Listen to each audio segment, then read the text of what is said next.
Uh. Uh.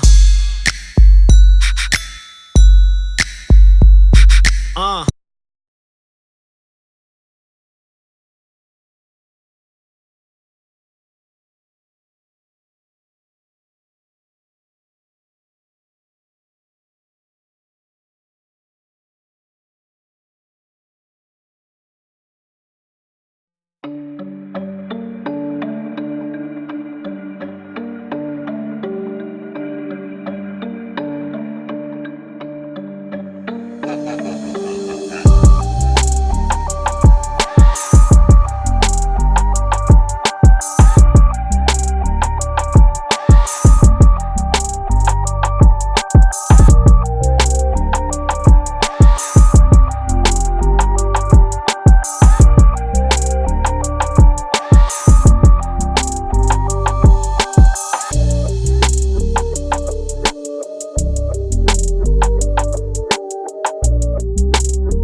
Hi guys, I wanted to come on and show you the final results. I didn't show you how I necessarily styled and braided the top because I really needed to concentrate, because this is my very first time doing cornrows on my own hair, and even more so, this is the first time me doing cornrows on my hair with added hair. So I really needed to focus. I really needed to concentrate. But basically, I took that hair that was split and I just went in and added some cornrows in. What I did was a rubber band method. So I took a small section and I rubber banded first so that I could have a good grip. And then I wrapped that around as if I was starting a braid. And that's when I went in and cornrowed it back. And then when I got to the end here, I just added another rubber band to secure the cornrow. Excuse my finger, I cut myself this morning making breakfast for myself, so just excuse the finger. I'm really mad because I just did my nails and yeah, I cut my finger, so, but I guess it is what it is. But yes, and that's what I did, and I braided all the way down to the ends. I added some product at the ends, a little bit of gel, as well as a little bit of my leave-in, so that I could have a nice smooth end.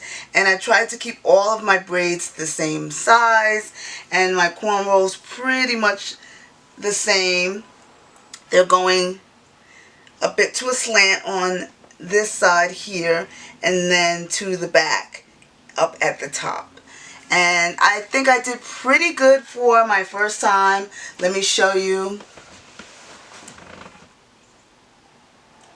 And the back has the individual braids, as I did show you before with the added hair. I did the rubber band method for that as well, so that I had a very nice tight, well, not tight, but taut, secure braid, so that I could get a really good grip on it. I've been doing the rubber band method before the rubber band method was even a thing for people. I was doing rubber band method with my braids since high school, and that was in the 90s. So yeah, I really like how everything came out. I just slicked my edges, and then I went over top of everything with a little bit of gel, as well as my Africa's Best herbal oil. And then I laid my hair down, tied it overnight, and this is what it looks like. I love the result. I really love how it looks. It's not super tight. It feels really good. The edges are laid, and everything is laid. All my flyaways are laid. And I even added some gel along with a little tiny bit of oil at the end to the entire braid itself, so I could get rid of any flyaways or anything like that. So let's go through the products that I used for this entire process. Okay, because I started the process on clean, shampooed, and deep conditioned hair, fully detangled. So the shampoo I used was the Not Your Mother's Curl Talk shampoo.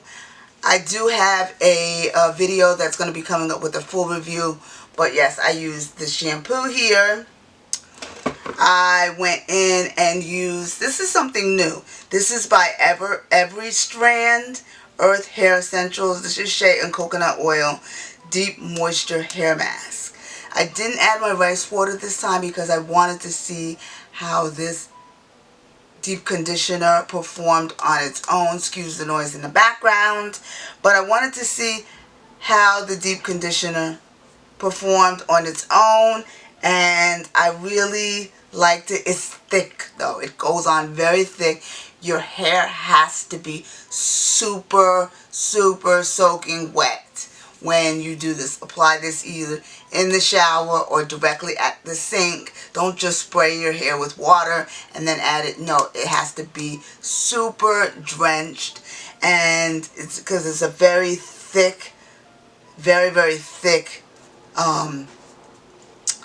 deep conditioner, but it was moisturizing, and it did give my hair shine, softness, curl definition, and my hair was very easily detangled using the product. So I do like this.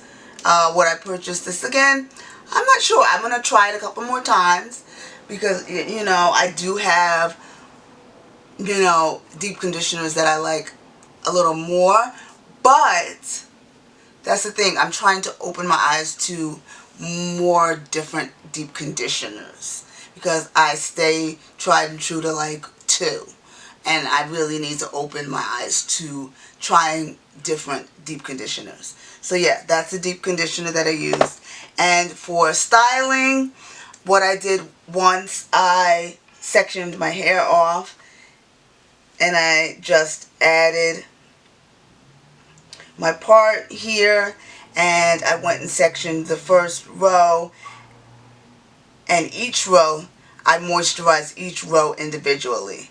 And what I used was the Not Your Mother's Curl Talk 3-in-1 conditioner. This is a leave-in, a rinse out, or a co-wash. It says for frizz-free moisturized curl. This has rice complex, and that was another reason why I didn't use my rice water, because the products that I used had rice complex in it, so I didn't want to add any more extra rice water or anything to it. But yeah, I will give you a full review on the entire line once I finish with that video. I still have a little piece of it to film, but yes, I use this, and I also used for a little hold and to get rid of flyaways, I use my Eco Styler olive oil gel. I also use that on my edges as well to slick down my edges. And then I went over everything with the Africa's Best herbal oil, which I really am loving right now. So yes, that's what I used for my hair. And once again, this is how everything turned out. It's not tight. It's secure, but not tight at all. And I really am happy with my results. I wanted to do something a little different, give my hair just a tiny bit of a break so that I could, you know, just not always have my hands in it. And also with the weather getting colder, we're getting a lot of rain, and wash and goes aren't really lasting me with the rain, so I will incorporate some protective styles here and there. Not a lot of different kinds of protective styles. Usually it's usually a bun, or it is something like this where I just add some medium-sized braids in my hair with added hair. And that's it as far as protective styles go. I don't do much of anything else. But if you have any other questions, let me know in the comment section. If you have any products you want me to review or different things you want me to talk about, then I definitely will make sure to include them in a video. Also, I want you guys to look out for my natural hair and science series that's going to be coming out, because I really want to talk about natural hair and the science of natural hair, learning about porosity, learning about your hair's density, learning about ingredients, so that you really know how to tailor your natural hair journey based on the ingredients that you're adding into your hair, and so on and so forth. We really want to be able to make sure we're adding the right ingredients into our hair, knowing what our hair likes, knowing what our hair doesn't like. So yeah, we want to make sure that we always, you know, are aware when it comes to our hair. So thank you guys for watching, and I'll see you guys next time.